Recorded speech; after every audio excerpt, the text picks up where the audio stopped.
Hey everybody, I'm Dan Bespris, the host of Fantasy NBA Today, Hoopball's flagship full-season fantasy podcast. We cover every piece of news, every mock draft, every rank list, pickups, drops, buy lows, sell highs, and every sleeper candidate all year long, Monday through Friday. Come check us out. We're Fantasy NBA Today, and you can follow me on Twitter for updates at Dan Bespris, DANBESBRIS.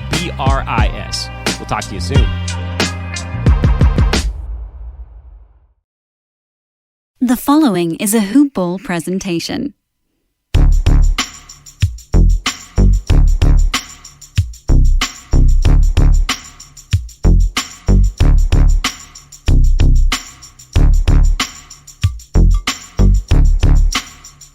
Hello, and welcome to the Hoop Ball DFS Today podcast.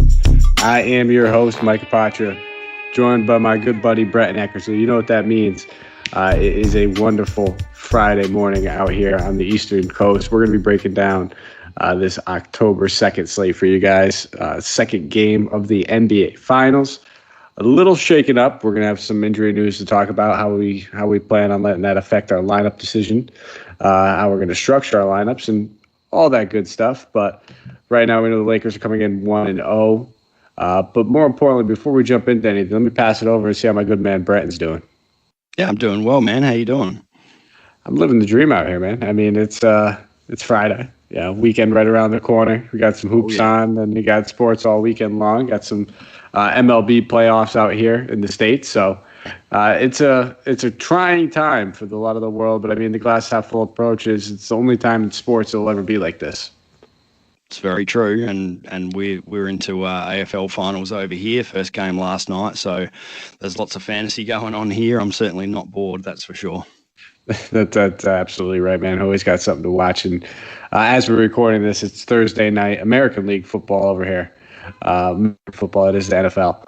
So, but we got some good stuff to talk about tonight, man. I'm pretty excited about this show. Just like I said off the top of the key, it's just that it's going to be a little bit different, man. We're going to be playing some guys that we haven't been playing throughout the entire playoffs. But before we jump into anything, just a quick shout out to our presenting sponsors. It's ExpressVPN. You guys have heard me talk about it, and you probably know what it is by now. But if you do not, ExpressVPN is the number one VPN app out there. Now, if you're sitting there asking yourself, what is a VPN app? What it does is it allows you to hide and change your IP address. And where that comes into use is being able to watch shows from other countries. So I was telling you last week, Brenton, I've been watching some MasterChef Australia, and I'm continuing to watch it. It's because I'm changing my IP address to Australia, going on Netflix, and I'm being able to watch that. So you can change it to over 100 different countries, and you can change it not only to Netflix, but Hulu, BBC, iPlayer, YouTube, sports, you name it. There are hundreds of VPNs out there, but ExpressVPN is ridiculously fast. There's never any buffering or lag, and you can stream in HD with absolutely no issues. Compatible on all your devices, your phone, media consoles, and smart TV. So, guys, go check out ExpressVPN, and you can get that at expressvpn.com/hoopball. And you get an extra 3 months of ExpressVPN for free. So use that promo code. Go to expressvpn.com/hoopball. 3 months extra for free. And then, we got to give a quick shout out to my bookie, guys. These guys are absolutely fantastic. Head over there, use that promo code hoopball for all of your betting needs. You get a 100% match on your deposit bonus, which is just free money to play with. And if you were cashing in last weekend, you're already up money. It was just free money with all their promotions that they run over there with just crazy lines, giving teams points. It's wild. So go get in on the action, guys, and use that promo code hoopball.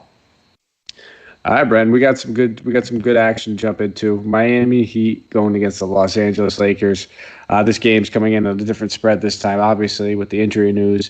It is the Lakers being favored by 8 points. It's a 216 over-under or game total in this one.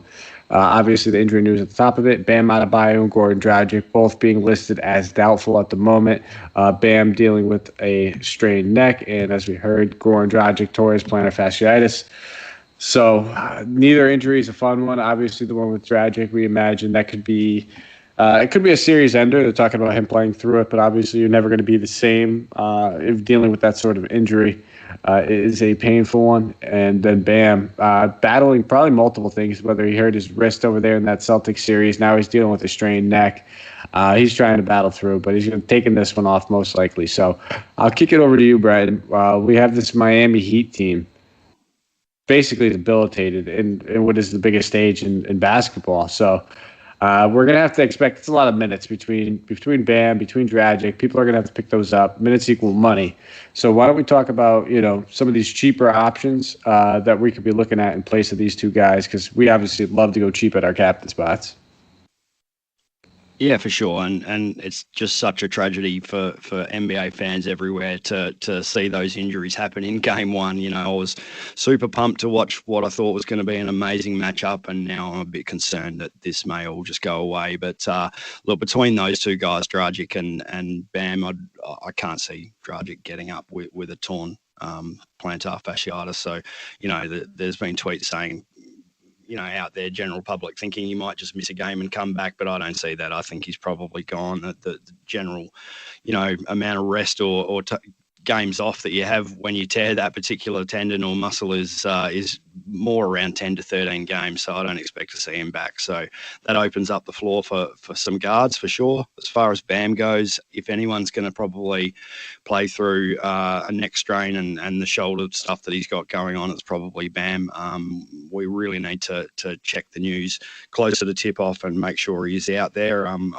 To be honest, if he is out there, Mike, I'm not even sure I can play him because he just didn't look right and didn't look like he was having much of a fun matchup against the Lakers bigs. So, at the pricing that he's at, 10-4, even in the utility spot, that's pretty steep to play for someone who's clearly injured and may be outmatched here. As far as the Dragic minutes go, the chalk play here is going to be Kendrick Nunn. He came on and had some good shooting in the second half of Game 1, and that's just going to be a chalk play. He's jumped from, I think it's 1,000 to 5,000 salary in DK in one game, which is, makes complete sense. And if you got on him in Game 1 at a 1K, then you're a better fantasy predictor than I am. That's for sure. It's hard to go away from Kendrick Nunn when he's going to get minutes if Dragic is in fact ruled out. But he is going to be so high owned in this one. There may be just an opportunity to play off him a little bit. Yeah, and that's the only avenue I could see actually fading him is if it's strictly an ownership thing and that's the way you're looking at it. I think when it comes to your cash games and those kinds of tournaments, your 50-50s. You might just have to eat the chalk on this one. This is the only time that we actually seen Kendrick Nunn even play pretty much in the past few playoff series. He's barely been stiff on the floor. He played 20 minutes after Dragic went down with that injury. So, I do anticipate him to see a nice big chunk of minutes. He's cheap. Like you said, he's going to draw the ownership. So for those reasons, it does warrant the pivot. And I guess if I were to pivot off of him in any way, shape, or form, it would probably be towards like Andre Iguodala. Bottom line is they're going to need somebody else to handle the ball. Tyler Hero is going to do a fine job of that. Jimmy Butler will do a fine job of that, but he's dealing with a little bit of ankle soreness himself. He twisted his ankle, played through it, and said he will be fine and will play. But I expect Tyler Hero and Andre Iguodala and Kendrick Nunn to kind of divvy up those ball handling duties that Dragic was having. We already know Hero is going to play heavy minutes himself. Iguodala is playing 23 to 25 probably off the bench regardless anyway, just to be one of those LeBron stoppers. So I'm looking at all three of those guys to step up, and then I guess we have to talk about the elephant in the room. And if Bam sits, are there any bigs that you'd be looking at to kind of step up in his absence? Yeah, it's a real tricky one here as well. And to be honest, half of my fantasy brain is saying stay away from this game a little bit until we see what goes on with the Heat rotations. And the other half of my fantasy brain is saying here is an opportunity to, get some multiple lineups in and have a crack at some of the guys who haven't played minutes at all or very low minutes. And, the first one on the lips is Kelly O. Olenek's, probably going to get a majority of minutes if Bam doesn't play. There are cases for Myers Leonard and even Udonis Haslem here to get minutes as well. But if you're going to play it safe and Bam is out, you probably play the Olynyk card. He's only 3K and he got to 18 minutes and 19.75 DK points in Game 2, and that was, pretty much in a half of basketball. So, look, Kelly will probably be very high owned if Bam doesn't suit up, but rightly so. There's maybe just a little conversation to have about the other two bigs there. I'm not sure what you're thinking though. Yeah, I'm probably just going to lean towards Kelly O on this one. I think, best case scenario for those other guys is Kelly O plays 24 and then they divvy up the other 24 minutes in one way or shape or form. But I would expect Kelly O to get a majority of that. They're going to need to play the big. So Myers Leonard will probably get on there. Haslam, if the game gets out of hand, I could see him playing. But realistically, Haslam's there for moral support and his veteran leadership. I can't see him really finding his way onto the court. So, yeah, I'm looking at Olynyk. This team they tried to play small in game one. Obviously, we saw how that worked out for him. Anthony Davis just abusing Jay Crowder throughout the series, and I expect that to continue happening. And I don't think Kelly Olynyk is slowing him down or even slowing down Dwight Howard, who looks like he's going to continue starting for the Lakers on the other side. So I'm with you. What about Jimmy Butler? I mean, obviously he's like the last top scoring option between him and Hero. Are you going to play either one of these guys? Hero and Butler, you mean? Yes. Yeah. So look, probably Butler's going to be a really chalk kind of play here. I think his ownership's going to be pretty high, but the usage is definitely going to be there if we see either Dragic or Bam out, and especially if they're both out, then the whole thing has to run through Jimmy. So I don't expect Dragic to play. Bam is probably 50-50, and Jimmy's just going to get a fantasy boost. The problem here is that his ceiling potentially, like he's got a great floor. It's around 35 DK points almost every night, and that's fantastic. But at 9-8, I'm just concerned that the ceiling may not be there. They do have Kendrick Nunn running around now who loves to shoot the ball, so Jimmy may not see much more attempts at the bucket. Look, there's probably a case to maybe stick with the big Lakers here and fade off of Jimmy and maybe just play Hero instead and maybe some other ancillary pieces.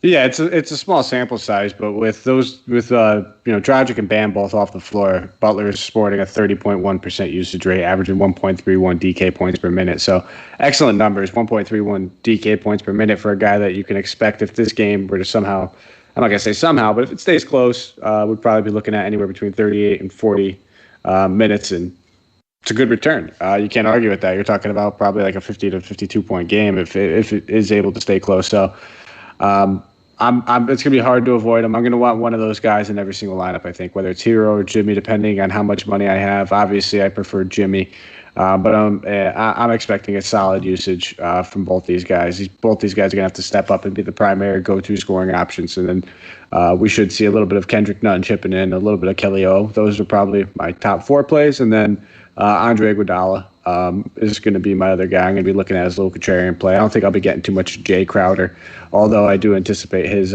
rebounding to go up with Bam off the floor. Yeah, Crowder's been shooting, he's come out of his slump a little bit in that last one, so it's good to see some shots go in for him. And as you said, I've got noted here 2 rebounds. He's probably going to have an uptick in rebounds in this one, especially if Bam's out. But I'm not going to play a whole lot of him. Really like your Iguodala call. He's averaging 25 DK points in the last couple anyway, and they, as you said, there's going to be an expected ball usage and a little bit of ball handling duties here coming with the other guys potentially out. So I love that call, especially as a pivot away from some chalky guys that are going to be straight into people's lineups like Nunn. Tyler Hero, absolutely. 8,600. I will probably be playing him more than Jimmy in this one, to be honest.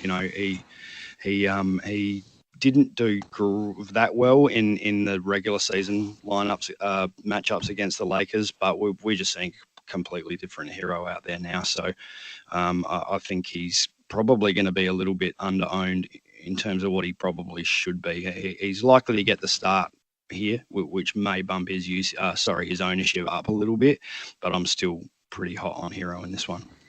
Yeah, and I just think, with him and Butler being so close in price, people are just going to look at themselves and say, why would I not play Jimmy Butler? Dragic are out, Bam are out. It's one of those ownership type plays for me. Soup to nuts, raw points. Yeah, I do expect Butler to outscore him. But, we have to differentiate ourselves. Like you said, maybe that's why you look at a guy like a Myers Leonard as a low-owned option. Maybe you leave, $2,000 on the table with your lineup. However you want to do it, you're going to want to separate yourselves one way or another. But we'll slide over to this Laker team now. I think we touched on pretty much all the guys that we're really looking at over there in Miami. And they just looked like they were hitting on all cylinders. The injuries surely didn't help Miami, but this Laker team's playing with confidence. They're talking in confidence when they're talking to the media. These guys are having fun out there. Anthony Davis is already talking about, kind of doing like the LeBron scenario when he went down to Miami. Not 1, not 2, not 3, not 4. He's talking about getting multiple championships with LeBron James. They're almost celebrating like they won this already. Needless to say, we'll talk about the two guys right at the top, LeBron James, Anthony Davis. Both these guys came out and played fantastic. Both of them look like studs again. Both of them have great matchups, especially with some guys going down. So why don't you talk about, which one you prefer over the other? Flip a coin or throw them both in for me. I was playing around with lineups on DraftKings a little earlier before we started recording, and there are so many ways to get value here in this showdown. I was even throwing Anthony Davis into the captain spot and still coming up with pretty good lineups. So I would be looking probably to play both wherever possible. They're both equaling each other in fantasy output at the moment. I don't have any problem paying the $1,300 for LeBron James in the utility spot. I probably prefer to play Anthony Davis in captain, because once you start throwing LeBron into captain, it starts to really limit some of your other pieces around him. But yeah, the ability to throw Anthony Davis when you got so much value on the rest of the card into a captain spot here is definitely worth a look. Obviously, if you use Butler or Hero or one of those lower price guys, then you're going to be able to get some more higher scoring output guys around him. But yeah, there's a case for actually playing one of these big dudes in the captain spot this lineup. I would agree with you. I think this is the only slate for the rest of the series that we're going to be able to do this, because barring the injury news and how long Dragic and Bam actually do miss, this might be only one game for Bam. We're not going to have guys this cheap available. Kelly O looking at a 3K utility price, none at 5K. Andre Iguodala is cheap himself. So, we have some value that we can get away with playing, 3 of those cheap guys and getting a more expensive guy. Because when you're just talking about, raw points, it wouldn't shock me if Kendrick Nunn outscores a Rondo, or if Iguodala outscores, a Rondo or Caldwell Pope for just much cheaper. So I'm kind of with you. I will tinker with that, and whether it's Davis or Hero, I've been messing around. You're right. It is tough to get James up there, get LeBron up in the captain spot, and still be able to afford a Butler and a Davis along with some of these other guys who want. It is difficult, but it's going to be mixing and matching. And I pretty much gave out the 2 Lakers I'm going to be playing. I'm going to be playing both these guys in both my lineups. There's no ifs, ands, or buts about it. And if I, had to go and play a third, and I'm not even going to say like I would play a fourth, just because of all that heat value I do want to get some exposure to, it would probably be between Rondo or maybe one of these wings. Maybe it's Danny Green, maybe it's Caldwell Pope. I'm looking for a guy that's going to be a little bit lower owned, and I know a lot of people aren't going to want to take shots at those guys, knowing that they have this Miami Heat value available. What's your thoughts on those perimeter guys?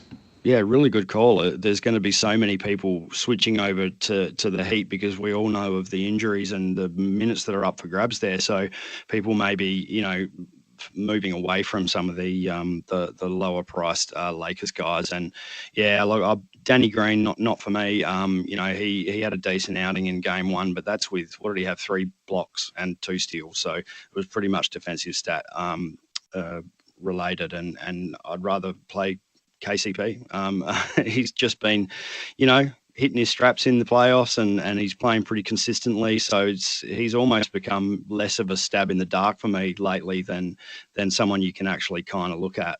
So wouldn't mind a look at him. Rondo, not so much. I think the savings there between those two.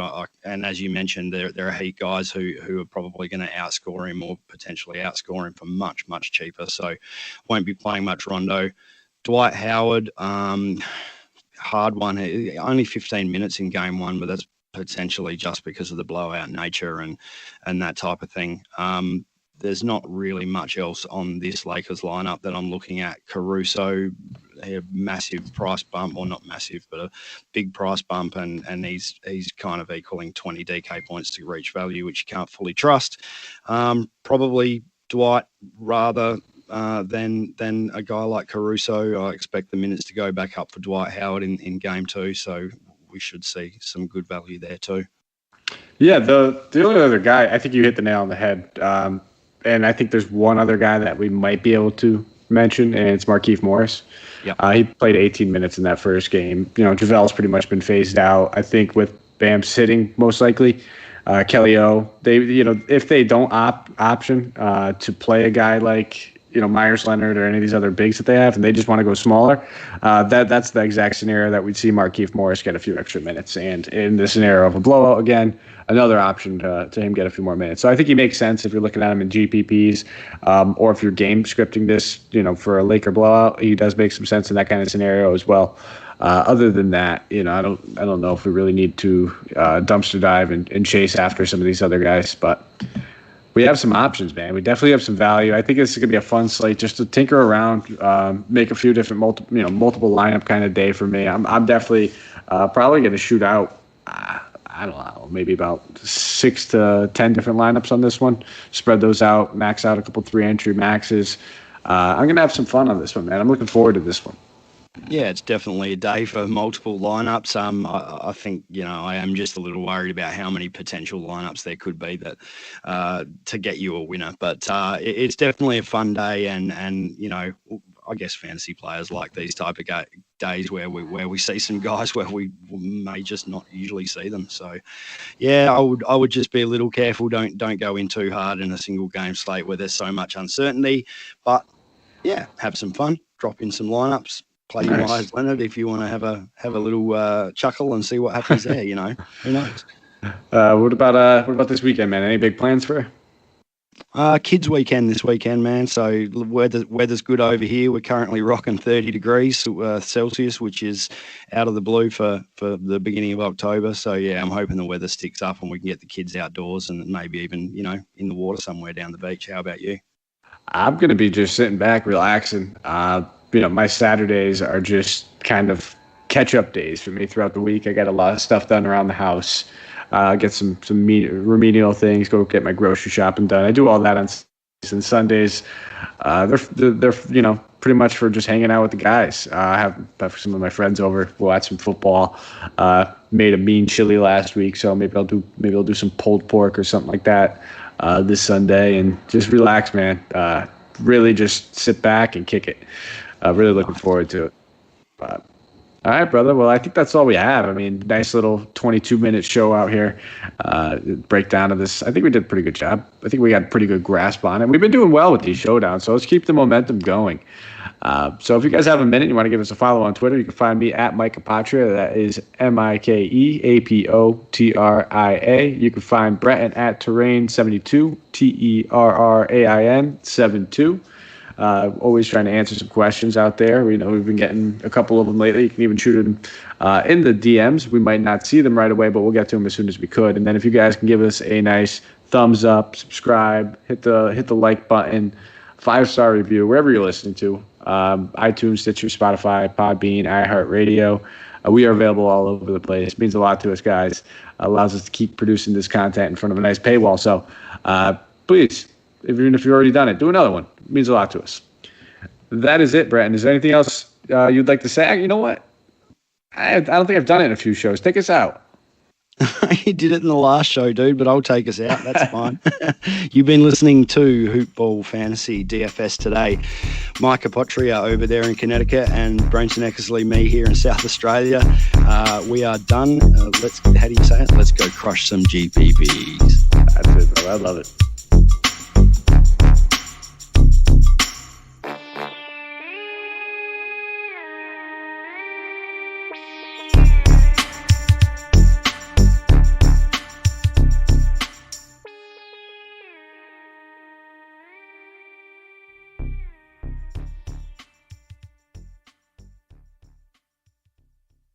This has been a Hoop Ball presentation.